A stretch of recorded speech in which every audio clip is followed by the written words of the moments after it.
So what you got right here is less than $100 worth of food that can feed 2 people up to a full week or more, with all these bases that are going to give you your protein, carbohydrates, fats, vitamins, minerals, and all those things that are going to taste really good.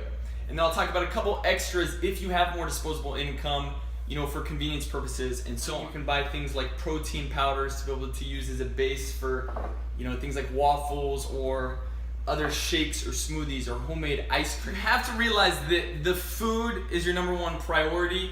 You get a lot of these people that are looking for that magic bullet and buying fat burners and all these other different types of supplements. But fat burners can be replaced if you just simply get the fiber in that you need. Things with seeds and nuts. You got chia seed or flax seed that you can add to smoothies or oats. But most importantly, vegetables are going to provide you with a ton of volume that's going to fill you up and keep you satisfied, plus all that fiber to detoxify you. I always talk about creating your own salad bar in your fridge. You can just take a little bit of this, a little bit of leafy greens, a protein, a seasoning, throw it together, and there you have a meal. Let's start out with the basics. Having different proteins to build your meals around. Having a set of eggs, whether you get a dozen or so, that should last you the week. You can be creative and do things like waffles by adding things together with oats. Super inexpensive, and it's a good delivery mechanism to eat some quality food. Some basic proteins, go for ground beef or ground chicken. Also have things like canned salmon.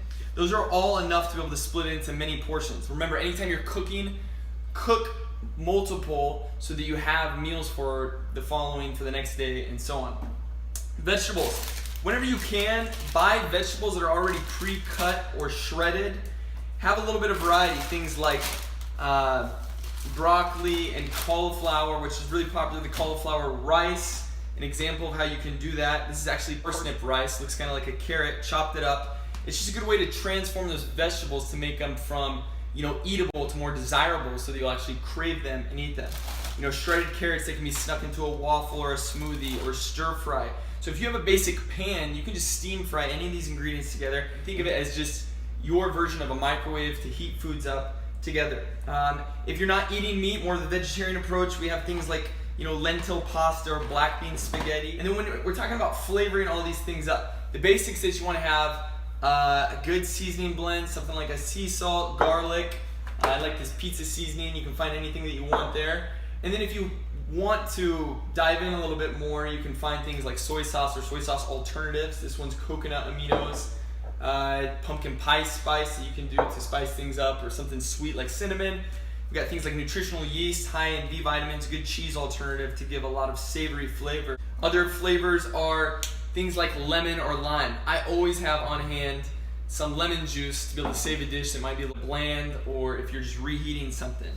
And then a good cooking oil. So you got coconut oil, or you can use olive oil. Most importantly, just learn to have fun with this process. All right, thanks for watching.